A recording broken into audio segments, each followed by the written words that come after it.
social protection and the importance of think on how humanitarian crises are aggravated by the pandemic.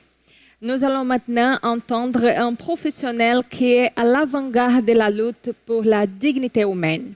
Il a reçu le prix Nobel de la paix en 2018 pour son travail inspirant en la République démocratique du Congo. C'est un honneur de vous accueillir ici, Dr. Denis Mukwege. Mesdames et messieurs, bonjour. Je tiens d'abord à remercier le Brazil Africa Institute et surtout le professeur João Bosco Monte pour m'avoir invité à ce forum Brésil-Afrique 2020. L'Afrique et le Brésil ont beaucoup de similarités et pour nous il est très très important de pouvoir nouer ces relations et de pouvoir discuter des problèmes communs qui se posent aussi bien au Brésil qu'en Afrique. Je remercie également tous les participants à ces forums de pouvoir nous suivre. Merci. Salut, honorable Dr Mukwege. C'est un honneur, un grand plaisir pour moi de vous poser une question. Je suis Chouraki Serge, étudiant de l'Université de Brasilia. Dites-moi, docteur, comment évaluez-vous le point atteint jusqu'ici par le monde en ce qui concerne la pandémie, avec ce nombre triste et vraiment impressionnant de décès et d'infectés? Merci. Nous avions été tous surpris. Le taux de contamination et les décès a été impressionnant au cours des premiers mois de la pandémie. La deuxième vague s'annonce aussi meurtrière que la première. Nous pensions avoir la maîtrise de notre destin, mais avec la COVID-19, notre de nous démontrer que nous avons encore beaucoup à apprendre en matière de gestion de notre humanité, with respect to our humanity, especially with regards to the pandemics of this scale. Also,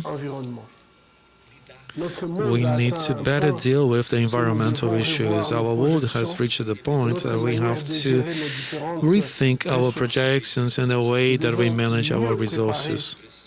We need to better prepare for the population to take over their individual and collective responsibilities in protecting humanity and cooperating with the leaders of the different nations. I believe there was a huge lack of preparation at the global level and a global panic and a chaotic management of this COVID-19 crisis. And the different leaders in the world did not help mankind, humanity a lot. But the amount of lost lives and the short experience that we have had so far, we can, and we actually have to put our brain, our intelligence together to better cope with the second wave of this pandemic, because definitely it's going to continue, and we need to find out a way how to cope with it, like a vaccine, for instance. This pandemic has taught us to have more solidarity, to be more humble in a collective search for solutions for most of the population. Hello, my name is Mosham Dabate. I am from Ivory Coast, but I live in Brazil, in Brasilia. So for the forum, for the COVID-19 forum, I have two questions for you, sir. Doctor, the first one is the following.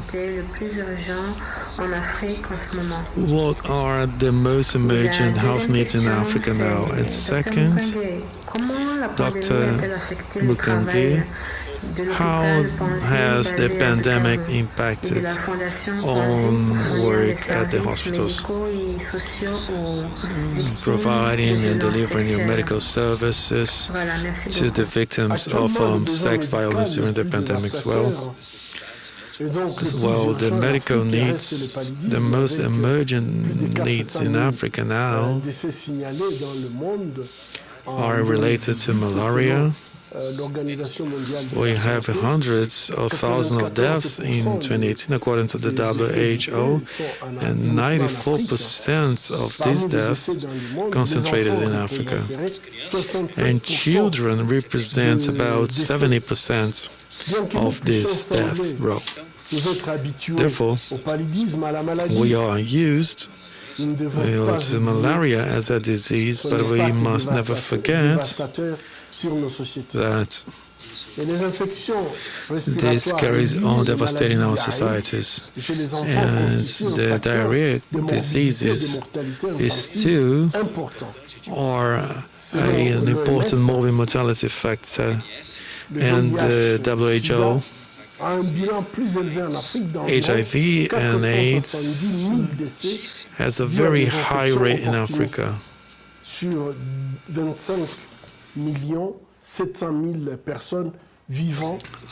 About 25.7 million living with this disease, but the main urgency we have to take into consideration these diseases, these preventable diseases, because we have very good health professionals, as we have done with malaria. Prevention is possible with HIV/AIDS, COVID-19. Up to a certain point, yes, we can actually cope with the early childhood issues, but we need more political will, especially in health promotion, health prevention. There is a way to reduce down, even to eradicate some of these diseases, but I insist we need more political will. Beyond the medical care,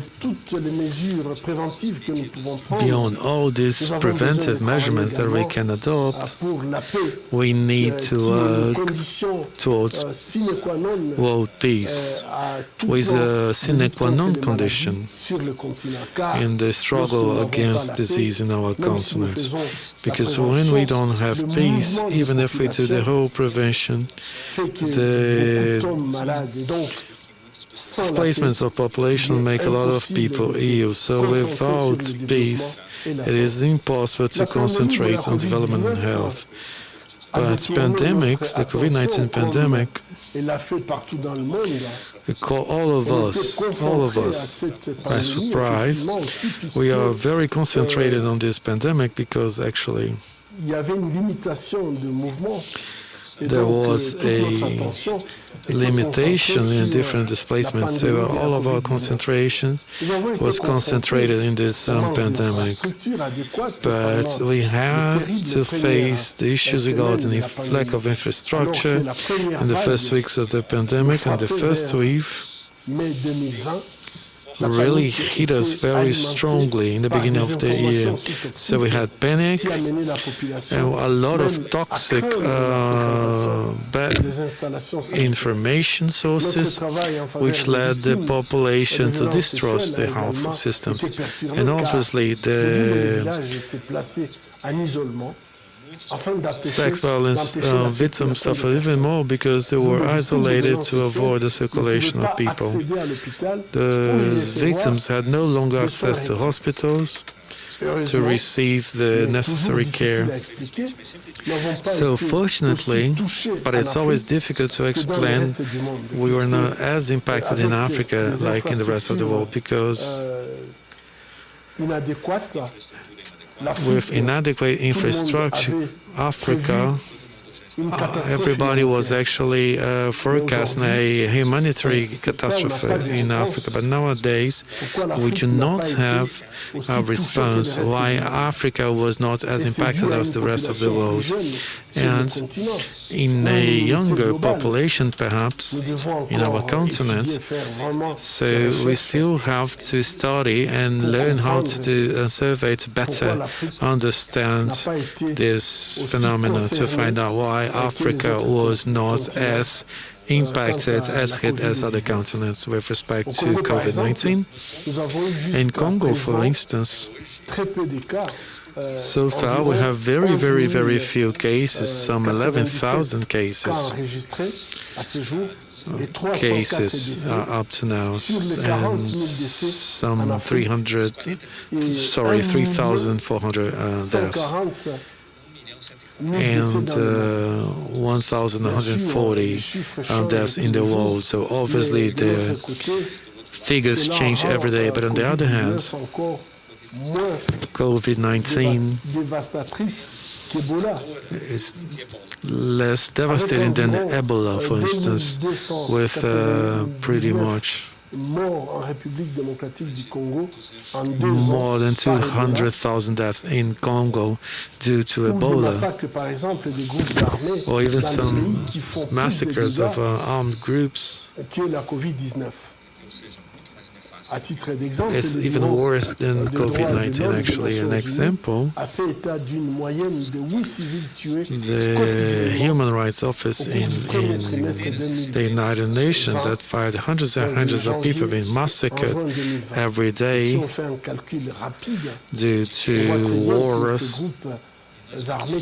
And we see that these armed groups actually are more impacting than this disease. Please allow me to say once again that peace and development are more urgent for us to be able to eradicate other epidemics that are decimating children and women in Africa.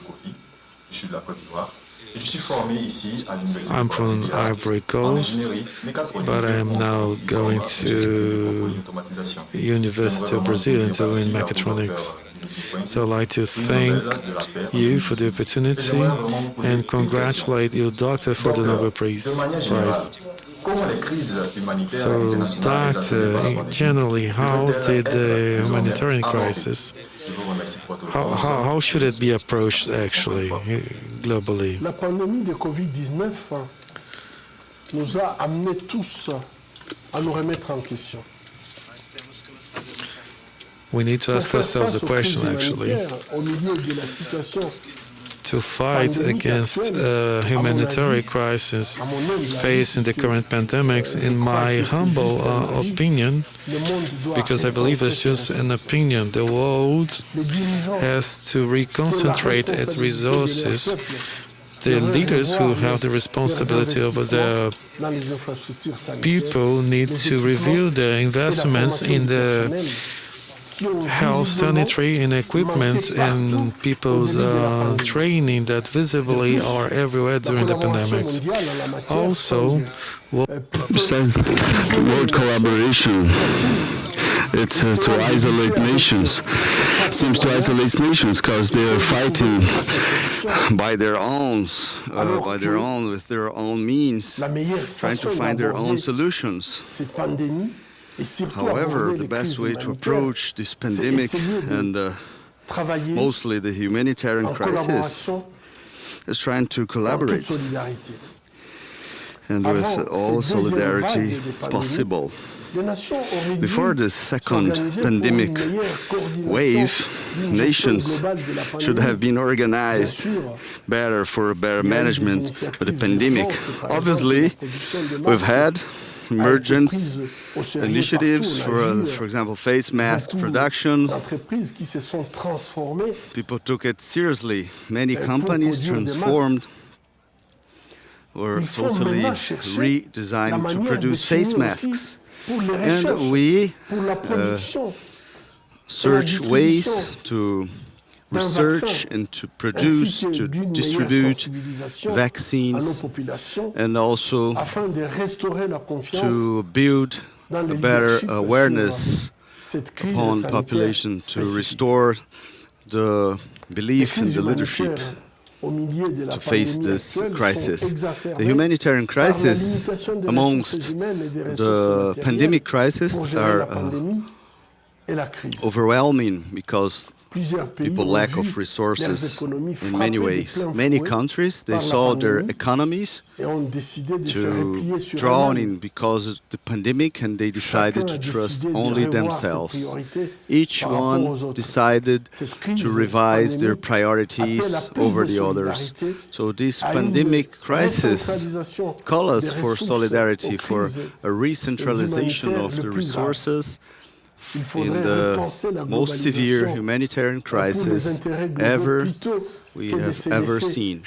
We need to rethink all the nations for global common interests instead of letting everyone alone. So, summarizing, the world will never be the same after the COVID-19 pandemic, whether economically, whether multilaterally, in terms of multilateral cooperation, even des catastrophes et des crises humanitaires.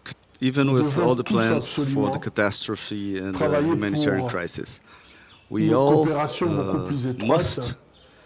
work together for a more straight cooperation, close cooperation in terms of facing huge crises Merci like beaucoup, Dr. this. Denis, pour votre message et surtout So, pour thank votre you, travail. C'est un honneur Doctor, de vous for your entendre. message and for Nous your espérons work. que bientôt, It's been an cela honor pourra être to personnellement au be Brésil, listening to où you. vous serez I très hope bien we can accueillis. meet Merci beaucoup. in Brazil, where And we'll following welcome with you some warmly. inspiration for